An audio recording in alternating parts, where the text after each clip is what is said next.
प्यारे बच्चों, good morning. Previous videos में हमने कई सारे रियल फंक्शंस पढ़े। आज उन पर हम ऑपरेशंस पढ़ेंगे कि किस तरह से दो फंक्शन को ऐड किया जाता है, सब्ट्रैक्ट किया जाता है, मल्टीप्लाई किया जाता है, डिवाइड किया जाता है, कब दो फंक्शन इक्वल कहलाते हैं। तो आज हेडिंग लगाओ पहला, equality of two functions.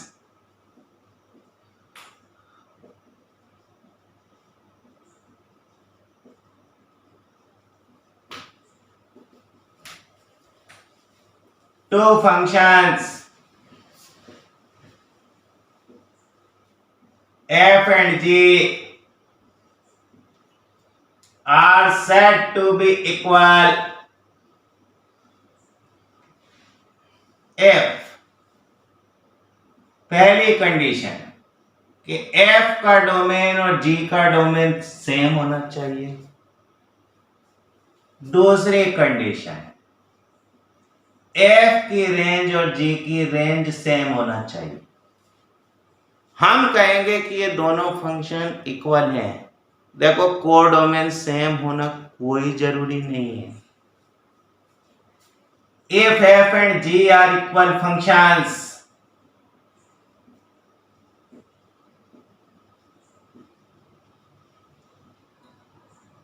then we write f is equal to g। सोचो, अगर हम एक भी एलिमेंट इनके कॉमन डोमेन में ऐसा ढूंढ लें कि जिस पर fx और gx की वैल्यू सेम नहीं है, तो हम कहेंगे कि f और g इक्वल फंक्शंस नहीं है। हम इनके कॉमन डोमेन को समझ लेते हैं, d है। If there exist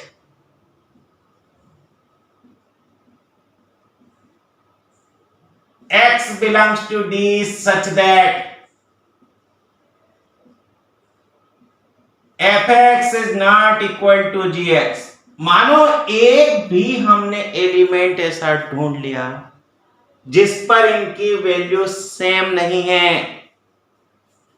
then we say that f not equal to g। जैसे देखो,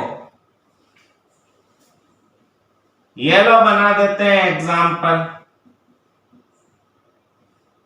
कंसीडर द फंक्शंस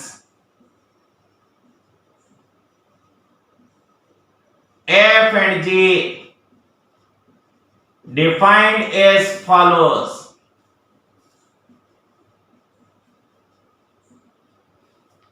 मानो f की डेफिनेशन इस डायग्राम से लिखी हुई है। ये a है, ये b है, ये 1 2 3 a b c। सोचो, g को हमने इस तरह से डिफाइन किया, a से लेके c तक, 1 2 3 a b c d।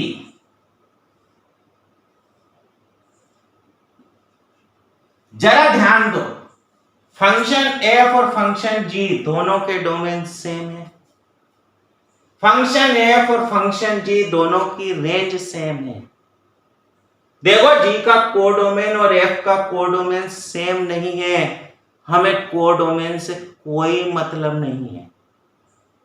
क्या होना चाहिए? दोनों फंक्शन का डोमेन सेम होना चाहिए, दोनों फंक्शन की रेंज सेम होना चाहिए। तो हम कहेंगे कि f और g इक्वल फंक्शन है। हियर देखना, तो df is equal to dg is equal to a, rf is equal to rg is equal to, देखना, abc। therefore by definition, बोलो, लिख दें f और g इक्वल फंक्शन है। अगर सोचो ऐसा होता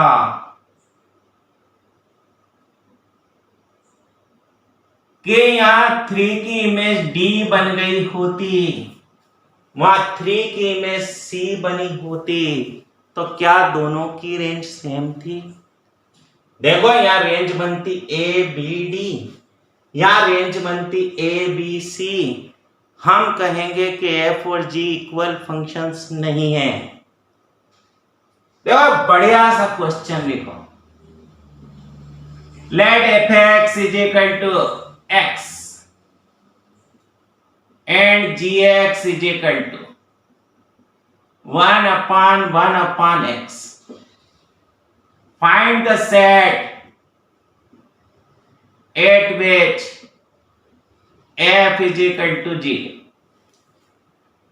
वो सेट निकालो जहां f और g इक्वल हैं।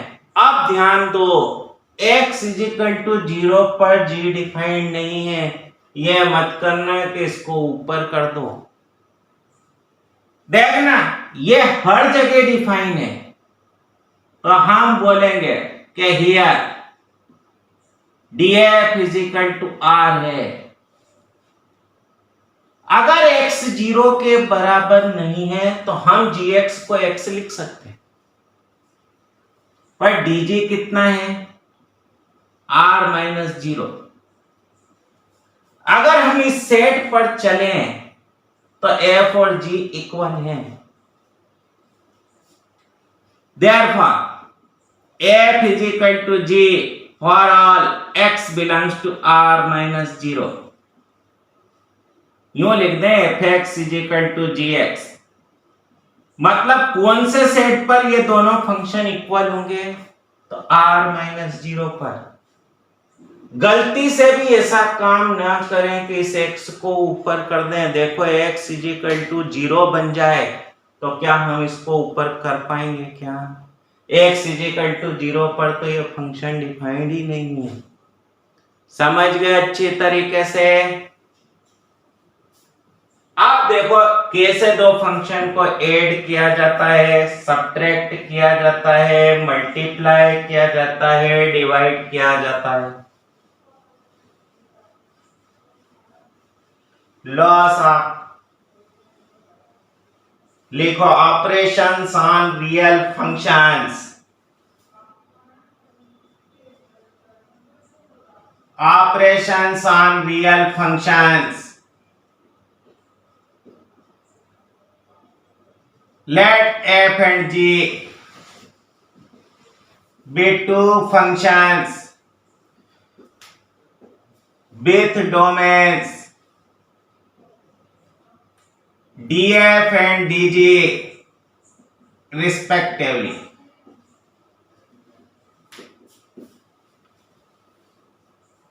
देखना पॉइंट नंबर 1 लिखेंगे, the sum of f and g is denoted by f plus g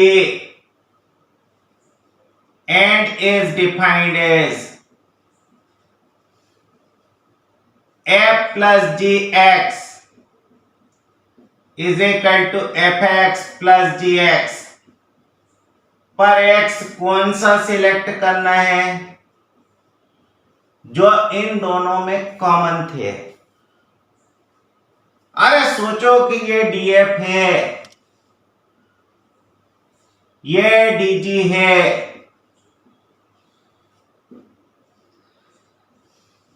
तो हम लिखेंगे कि f प्लस g का डोमेन df इंटरसेक्शन dg है।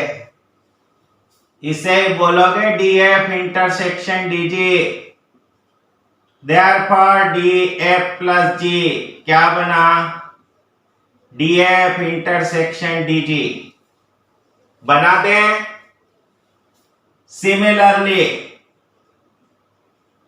देखो इनका difference f minus g x is equal to f x minus g x for all x belongs to df intersection dg। बोला तो f माइनस जी का डिफरेंस, f माइनस जी का domain भी df intersection dg लिखेंगे कि नहीं? चलो साहब प्रोडक्ट डिफाइंड करते हैं। तो पॉइंट नंबर 2 लिखेंगे, the product of f and g is denoted by f g and is defined as fgx is equal to fx into gx for all x belongs to df intersection dg। बोलो product का domain क्या बना, लिख दें कि d f g is equal to d f intersection d g. तीसरा लिखेंगे, the quotient of f and g is denoted by f upon g and is defined as f upon g x is equal to fx upon gx for all x belongs to df intersection dg minus वो सारे point हटा देना जहां gx 0 है। तो हम लिखेंगे कि domain of f upon g मतलब क्या, df इंटरसेक्शन dg माइनस वो सारे रियल नंबर जहां पर gx की वैल्यू 0 है। चौथा पॉइंट लिखेंगे, let c be any real number then we define, देखना c f x is equal to c f x for all. देखो सी एफ का डोमेन वही होता है जो एफ का डोमेन है, तो for all x belongs to d f लिख दें कि नहीं लिख दें। तो दो फंक्शन को ऐड कैसे किया जाता है, सब्ट्रैक्ट कैसे किया जाता है, मल्टीप्लाई डिवाइड सीख गए कि नहीं। सबके डोमेन याद रखेंगे, एफ प्लस जी, एफ माइनस जी, एफ इंटू जी, तीनों के डोमेन सेम है। एफ अपॉन जी के डोमेन में थोड़ा सा और एडिशन हो गया। एक आध बढ़िया क्वेश्चन लें,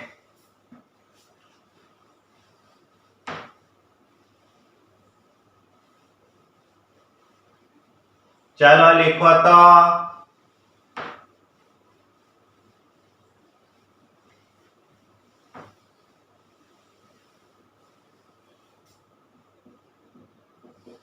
let f be the identity function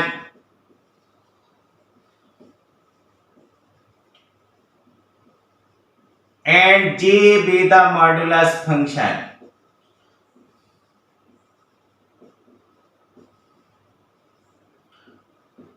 find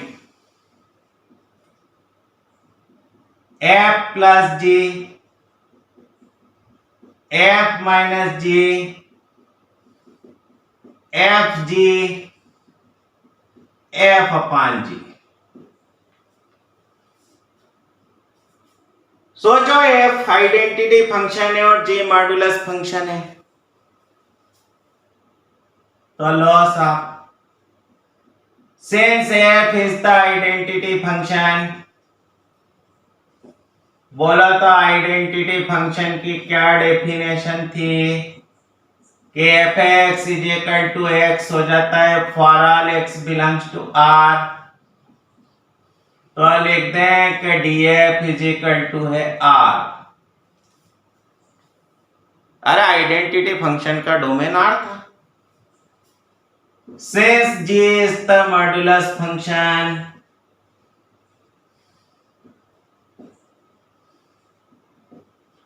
therefore लिखेंगे gx is equal to mod of x for all x belongs to r।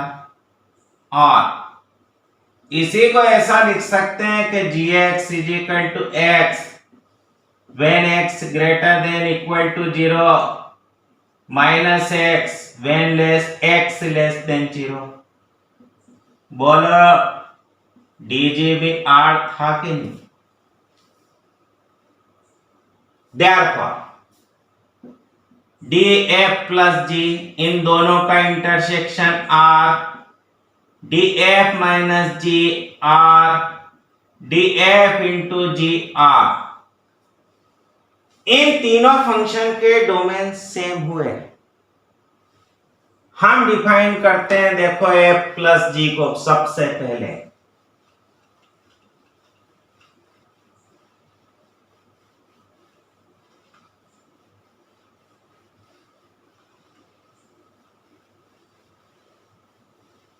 देखना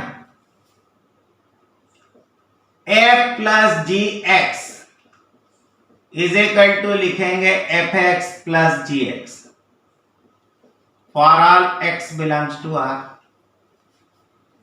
इसी को ऐसा लिख सकते हैं कि x plus mod of x for all x belongs to R. हम देखो greater than equal to 0 less than 0 के लिए इसको अलग अलग ढंग से डिफाइन कर सकते हैं। ऐसा लिख सकते हैं कि x plus x when x greater than equal to 0, x plus minus x when x less than 0।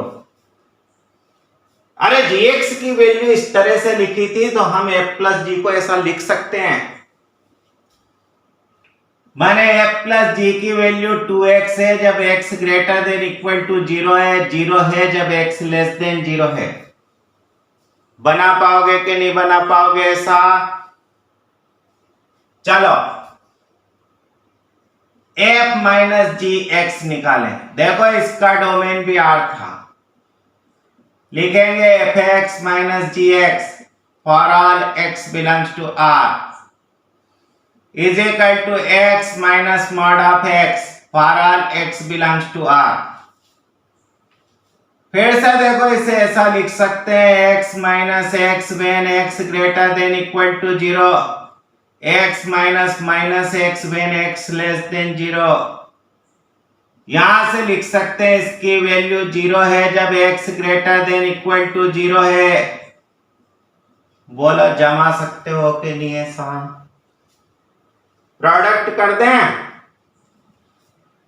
ये लो f g into x is equal to f x g x is equal to लिखेंगे x into mod of x for all x belongs to R। फिर mod of x ऐसा था तो इसको ऐसा लिख सकते हैं x square when x greater than equal to 0, x की जगह माइनस एक्स लिख दोगे तो minus x square when x less than 0। तीनों का डोमेन सेम है, बचा कोशेंट। सोचा f अपान जी में जी 0 नहीं होना चाहिए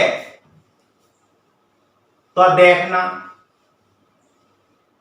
वो पॉइंट निकालते हैं जहां जी 0 होता है।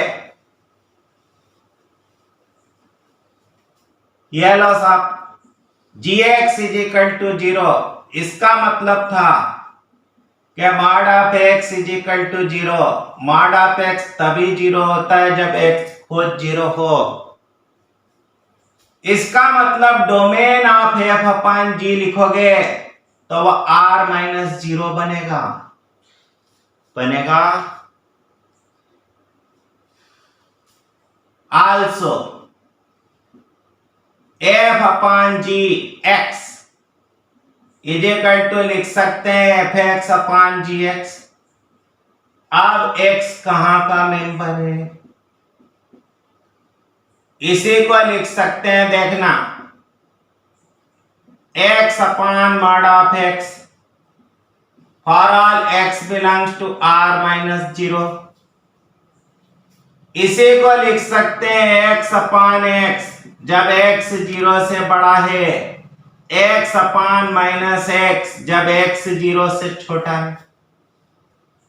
इसी को लिख सकते हैं कि यह 1 है जब x ग्रेटर देन 0 है, माइनस 1 है जब x लेस देन 0 है। एक सिंपल सा एग्जाम्पल था इन ऑपरेशंस को समझाने का। एक और क्वेश्चन लिखें।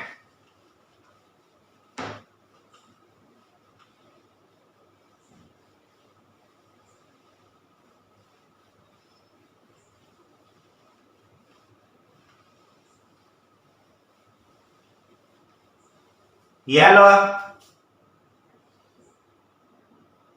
Let f(x) is equal to under root x plus 2 and gx is equal to under root 4 minus x square. Find f plus g.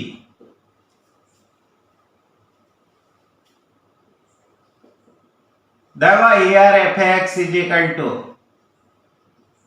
Under root x plus 2। बताओ तो स्क्वायर रूट फंक्शन कब defined होता है? जब under root में लिखी हुई quantity greater than equal to 0 है। Clearly f(x) is defined only when,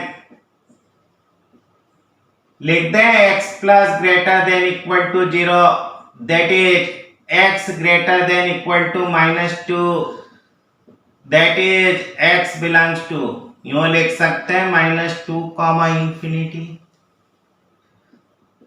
तो बोलो df इज इक्वल टू बन गया -2 comma infinity. gx is equal to क्या है?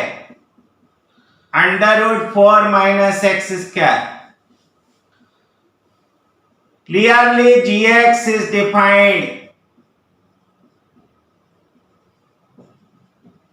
only when, बताओ तो कब डिफाइंड होगा? तो 4 minus x square greater than equal to 0। इसका मतलब कि x square minus 4 less than equal to 0। Minus से मल्टीप्लाई करने पर इनइक्वलिटी चेंज हो जाती है। यहां से लिख सकते हैं x plus 2 x minus 2 less than equal to 0। तो x बिलोंग्स टू लिख सकते हैं -2 comma 2। Therefore dg is equal to बना -2 कॉमा 2। df क्या था? -2 कॉमा इंफिनिटी। जरा नंबर लाइन पे बनाओ तो।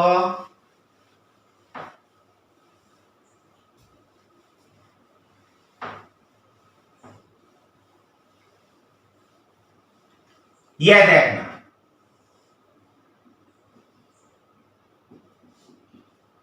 यह -2 समझ लो। तो -2 से लेके इंफिनिटी तक बोलो ये df है। dg कहां से लेकर कहां तक है? -2 से लेके 2 तक ये dg है। बोलो यही कॉमन पोर्शन कहलाया दोनों का। Therefore df plus g is equal to क्या लिखेंगे? df intersection dg is equal to कितना बनेगा? -2 comma 2। Therefore f plus gx is equal to fx plus gx for all x belongs to -2 comma 2 is equal to fx की जगह fx की value रख दो, gx की जगह gx की वैल्यू रख दो। इसी तरह डिफरेंस भी निकाल सकते हैं, प्रोडक्ट भी निकाल सकते हैं। क्वोशिएंट में हमें इन दोनों पॉइंट को छोड़ना पड़ेगा क्योंकि इन दोनों पॉइंट पर g 0 है। तो ये एक्सरसाइज के लिए छोड़ देते हैं कि f माइनस जी एफ जी एफ अपान जी और इवेल्युएट कीजिए। तो उम्मीद है ऑपरेशंस अच्छी तरह से समझ गए होंगे। Have a nice day.